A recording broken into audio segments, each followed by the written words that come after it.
Welcome to a patch of Mabby Forest in the Atherton Tablelands. Now, this part of the Tablelands is a rainforest. You'll see some more later. It's really not. It's a critically endangered type of habitat, the Mabby rainforest that you are looking at. Really isn't found anywhere else. It's grown in volcanic soils, and there's a heavy scrub layer, and you can see that the shrubs on the bottom. Lots of vines are distinctive. A large canopy as well, but a little bit more open than some of the other rainforests that you might see. But those vines, that volcanic soil, those shrubs, this type of area has been taken over for farming, and the habitat's been destroyed. And there just isn't that much of it at this moment, and unfortunately, this makes it a critically endangered habitat type.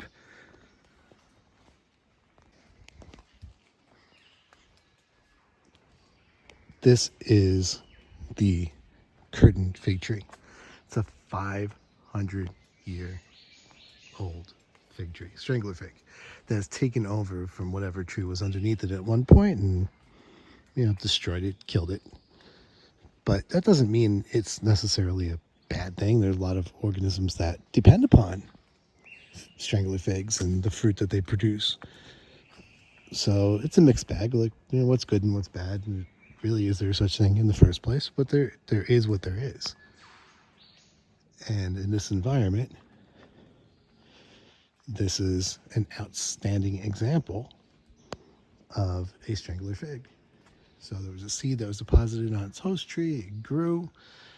It wound up letting its roots, the aerial roots, encircled and strangled the host tree. And then the host tree eventually, in this case, it fell. And you can actually see the angle.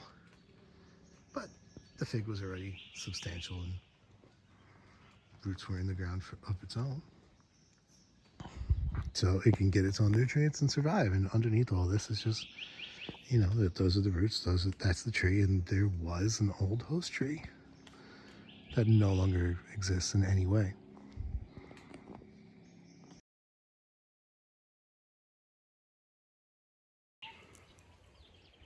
As you can see behind me,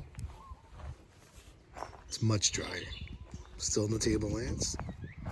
There is a mountain range that separates the East Coast from here. And this is in the rain shadow. So instead of getting, as sometimes you do, in tropical, wet Queensland, in the far north there, it's still in Queensland, but in that tropical rainforest that you saw the other day, 9 meters of rain, or between 3 meters and 9 meters of rain annually. Here, you're getting less than 1. Still, it's not a desert like it is in a lot of Australia, but much drier. And it really comes down to the mountain range and wind currents. But it's very different. Remember, Australia is a very dry continent.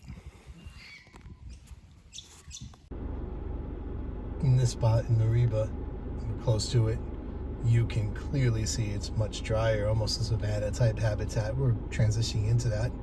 Remember, there is a huge desert in Australia as well, but they do get a fair amount of rain here, just not right now and not anywhere near what they get in the rainforest.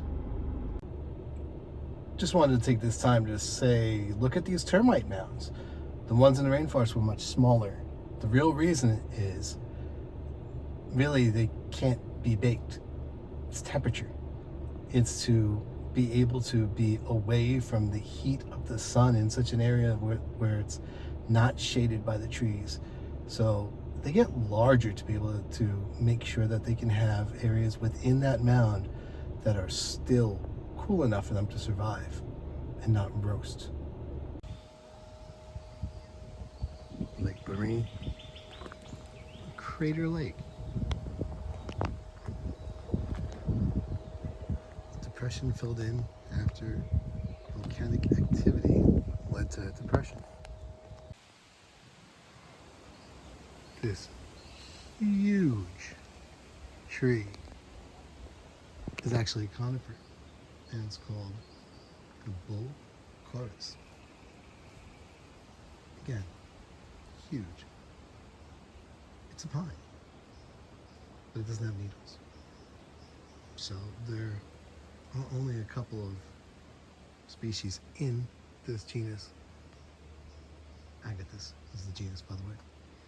And it needs to grow here, basically, between 600 meters and 1,000 meters in elevation in rainy places with good soil, deep loam to clay, but that high rainfall as well. And there really isn't much other land. This is restricted to a small geographic range, specifically on the Atherton Tablelands.